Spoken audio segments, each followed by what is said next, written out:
So was there one moment in your career? We're talking over 40 years now, almost It's 36 this year. 36 years.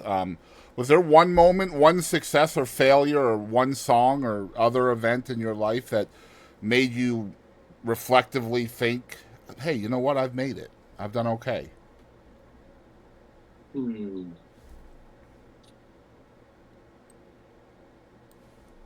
Like, gosh. was there one thing that made you like look at that thing and say, "You know what? I'm glad I chose music instead of business." It was probably the year that In Pictures and She Said Yes by Red Akins were hits on the radio. And here's this still sticks in my mind. There was a guy named Larry Henley, and Larry wrote "Wind Beneath My Wings." Hmm. He was the singer on "I Like Bread and Butter" back in the. So we were all hanging out at that same place called the Country Club, and they used to have these telephones hidden in the benches. If you lifted this wooden little piece of wood, there was a telephone underneath you could use. So I called home to check messages on my Codaphone, because we don't have anymore really at all. So I got the message from Little Texas's producers, who I knew, and they left a message saying, "Congratulations, you jumped our record. You went from three to number one." Wow. And so I went back to the gathering and I said, "Hey, guess what? We go number one tomorrow." And Larry happened to be part of the little group that we were in. And he goes, "Opie, I thought you were just the tape copy kid."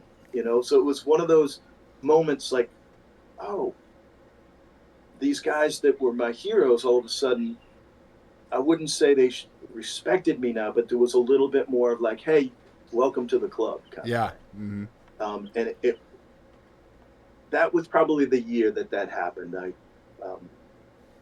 Because people would know the songs, right? Hmm. I'd go somewhere and someone would say, "Hey, heard your song on the radio today," and I didn't mean it to be um, snarky, and they said, "Which one?" And I was literally asking the question, Hmm. not. Um, So so that's a nice problem to have. yeah, I wish I had had that more in my career, but I can't complain. There was a style of music that I wrote, and unfortunately,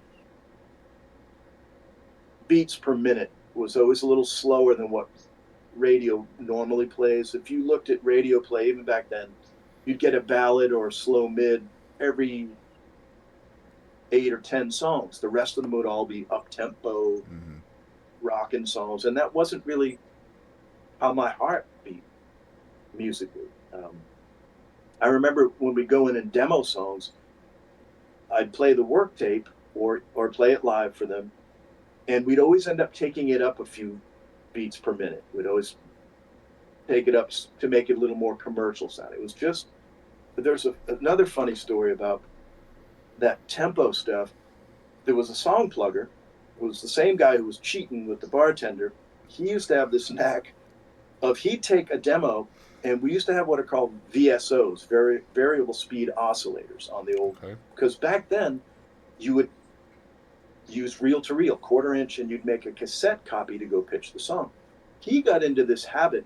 He'd speed up the demo on the VSO and then pitch it. But what happens then is it's not in tune with 440 anymore. Yep. It changes the key as well. So I wonder how that worked out when they played those demos, when they actually recorded the master recordings. They'd all be going, "What key is that in?" They'd have to like figure out, okay, so we got to do it at that tempo, but we've got to change the key. But now with Pro Tools and all that other software, you can change the tempo and it doesn't Hmm. affect the key. You can change the key, it doesn't affect the tempo. Um, I know that's a little side story, but I forgot what your initial question Well, was. that's what the show is about. It's about the stories. So please don't ever apologize for going off track. That's kind of the point of the show. So